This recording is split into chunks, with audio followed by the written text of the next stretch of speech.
All right, what's going on, guys? It's Brandon Warren here for another episode of the Midwest Swing Podcast and simulcast on Periscope. We have a very special guest with us today, my little daughter Harper, who is 3 months old today. So everybody that's on here can see her if they're listening to or actually watching the YouTube or Periscope version.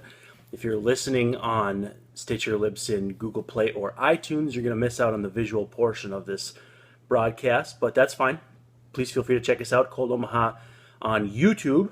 Otherwise, we're just going to hang out here and rap about the Twins a little bit, and hopefully Harper will, hopefully she'll play along. We'll see what happens. We just got picked up from daycare, and we're feeling a little fussy and a little bit tired, so we'll see how she does. But other than that, we can talk a little Twins. We can talk about pretty much whatever you guys want to talk about. And so let's adjust this here a little bit. Get a good view of the star of the show here. So, obviously, Twins coming into tonight's game 59 and 58. It's, as you can probably tell by the aura or ambience around me, a little bit murky outside. We've got Rain Dance Schreier at Target Field covering tonight. So, Tom, if you're watching this, hey, what's going on? That's my boss at Zone Coverage, and he seems to get all the rain delays. So, if the Twins get the game off on time, which I'm very skeptical of, it'll be Kyle Gibson versus Carlos Carrasco. So, again, another pitching matchup that favors the Indians, which is pretty much every pitching matchup that Cleveland comes into. So, we'll see what happens. Anyway, if you guys want to chat with me here in the chat room, feel free to send questions to me on Twitter at Brandon_Warren. I have my tweet deck up to my right, and that way I can answer some questions, and we can just have some fun with it. You can ask questions in the chat room as well. However, those disappear after a few seconds and are a little bit more difficult to keep up with. So we'll see what we can do here. The first question from Daniel Fox is, what are your plans for tonight since the game isn't until tomorrow? Well, I haven't seen anything saying that the game is postponed or canceled, but I get where you're coming from because it is obviously not very nice out. But yeah, no, they haven't canceled it yet. I got the Twins Twitter up here. But tonight I was actually supposed to play softball. I play softball on Wednesday nights, and that's why I don't cover the Twins on Wednesday nights. Instead, I ended up picking up the baby, and the game got canceled, so we went and got a little food and went to the UPS store and ran a couple errands. So just hanging out with my little girl here. This is, again, Harper Elizabeth, so 3 months old today, which is pretty exciting. I see Doubles wants to know if they'll play a doubleheader. If there's no game tonight, will they play a doubleheader tomorrow? Yeah, that would be the plan. I know that that's not preferable with 5 games in 4 days on the south side of Chicago coming up after the weekend, but you got to get these in one way or another. At least that's what I'm reading between the lines here at Target Field tonight, is that they would have to play doubleheader tomorrow. I don't know if that's because the Twins are bunched up towards the end of the season or what exactly, because I think, let's see, the Twins are 8-6. They should still have one more series with...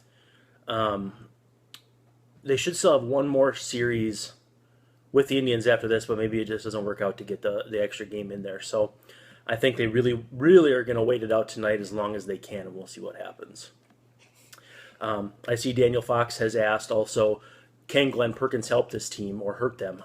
Honestly, I think that he'll help.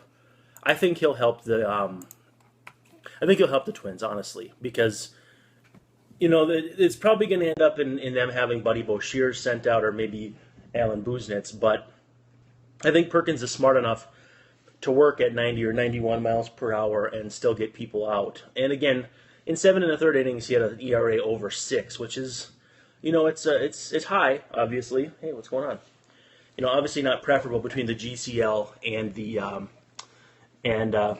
GCL and AA and Fort Myers, but I think once he gets back into the swing of things, he'll be fine. And I think he's smart enough to work at 91 and 80. I think he's smart enough to work at 88, 91, which is where Molitor said last night that he'd been working at. Matt Liefeld says the Twins have a real shot to make up ground here since the rest of the August is kind of soft. No, and yes, that is accurate because I'll just try to sit you down here and you can sing along. Yeah, there's a good chance that they can make up some ground, especially with 5 games against Chicago, who's packed it in for the season. So, yeah, you gonna contribute? Yeah, so I think I saw Mike Petrillo of MLB.com said that the Twins have the second easiest schedule the rest of the way as of about a week ago. So, yeah, there's a really good chance for the Twins to pick up some games here and make some hay as, you hope that Cleveland has to play some tougher teams, whether it's a Houston or a New York or what. I don't know who it is exactly, but I do know that there's only one team with an easier schedule than the Twins as of a week ago. You got some people asking about Steven Gonsalves, especially in light of the fact that he's looked really, really good at AAA through, I think, is it 3 starts now or 4? Yeah, I think there's a chance he could start on Monday in the doubleheader, but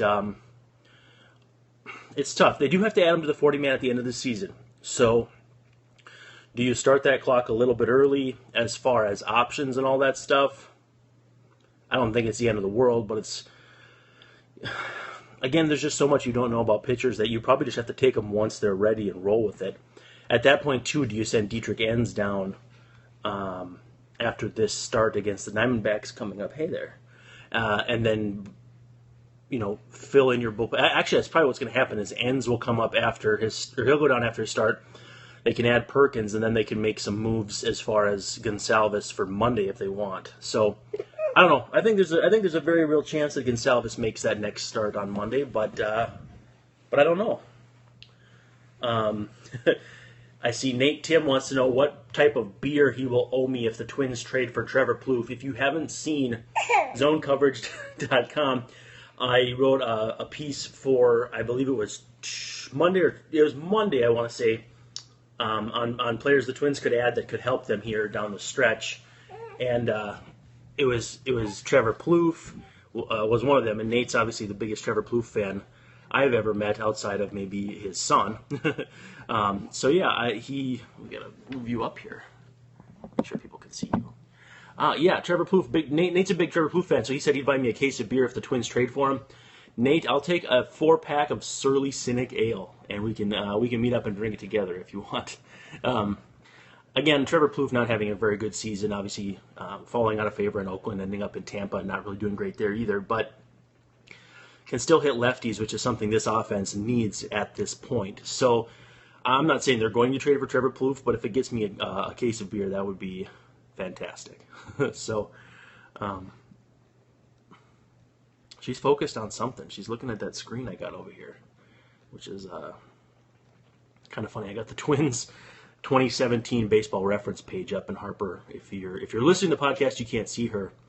She's just glued to my computer screen, which probably shouldn't give her too much screen time. So yeah, hey, pay attention to Dad. Yeah. Colin says, "Hi Harper, your dad is pretty smart teaching you young." I don't know about that, but I don't know about that, but we'll see. Yeah, if anybody else has more questions, feel free to send them to me on Twitter. I have Twitter up, like I said, at Brandon_Warren. Otherwise, I don't see them. I know I missed one here in the chat room, so feel free to resend that as well. But otherwise, you guys can just enjoy Harper. Matt Liefeld wants to know, how does a starter prepare knowing that there's rain coming and a lot? Honestly, until they get the go-ahead, I don't think they start warming up at all. And again, it's throwing in the outfield for, I think it's about 10, 12 minutes. And then your pre-game bullpen, which is probably another 10 minutes or so. I just don't think they ramp up, because pretty much when they decide to start, they build that time into it. That's why anytime there's a pregame delay, it's never less than a half hour, because you need time for guys to warm up and all that. So it takes time to put the tarp on. It takes time to take the tarp off, and some of that stuff can be done while they're taking the tarp off. Yeah, you're. Some of that stuff can be done while they're putting the tarp on, taking the tarp off, so on and so forth. But part of it is that they just have to get the field ready too, in terms of putting the lines up and chalking in the batter's box, stuff that they may have not been able to, depending on what time they decided there was going to be a delay. So A lot of times guys will sit around. They're kind of antsy because it does throw a wrench into their preparation. But, yeah. Daniel Fox wants to know where I play softball at. He wants to come heckle me. I play, actually tonight was going to be in St. Michael. We usually play in Albertville, but between those two cities we play in a city league on Wednesdays. And honestly, we've won one game all season. So if you want to come heckle us, I doubt we would even notice because we're not very good. So good to have fans, I guess. Harper's come out and seen, I think, how many games have you been to? 2 or 3? So we obviously already have the cutest fans in the league. No question about that. But yeah. Can I dance? Let's see. Get your questions in again. Reminder at Brandon_Warren. You can send them to me on Twitter. Cody says, Uncle Cody, that is, says she's adding to the rain delay by drooling a little bit. Yeah, 3 months and we're already teething, so we're kind of dealing with that mess right now. But very well behaved, as you guys can see. We made it 11 and a half minutes without so much as a squawk. Let's see if we jinx that here by sitting her down. But you want to sit down? Yeah. Well, oh, we gotta stand up. Yeah, let's go a few more minutes here if people have questions. Otherwise, we'll shut it down and wait for Mom to get home. Mom's coming with some food for us from Malone's in Maple Grove, which is pretty exciting. Still no word yet on if the Twins will get off and running tonight on time. It looked like Mankato was dealing with some weather as far as tornadoes and that kind of thing. And it was moving north, but it looked like it might stay to the west. So I suppose there's a non-zero chance that Target Field doesn't get hit tonight. But I did see Tom Schreier, our reporter on site today for zone coverage, saying that there's a 100% chance it'll be raining at 10 o'clock, and it increases throughout the night. So I think it's 40% around 7 o'clock, and then increasing the rest of the night. So they're going to want to get it in one way or the other, but we'll see what happens as far as if they get it in. See Daniel Fox asking who is the Twins' top pitching prospect. In my estimation, it's for Fernando Romero, but I would not slight anyone for taking Steven Gonsalves. That's, I think, a ceiling versus a floor argument. Obviously, Gonsalves is a little bit closer. Romero's got a little higher ceiling, but you know what? When you have to choose between the both of them, then you remember that they're both on the same team, so that's not such a bad thing, which is good. I did see Matt Liefeld ask how Buster is handling not being the center of attention. He's sitting on the floor staring daggers through me right now, so he's still around, and he's not sure about this little girl, but I think we're going to keep her, so he's just going to have to deal. All right, guys. I think we've reached the part of the night where she's going to get a little fussy and wait for Mom to get home. So that's all we got for now. Thanks for checking out Brandon and Harper on the Midwest Swing Podcast, part of the Cold Omaha Podcast Network.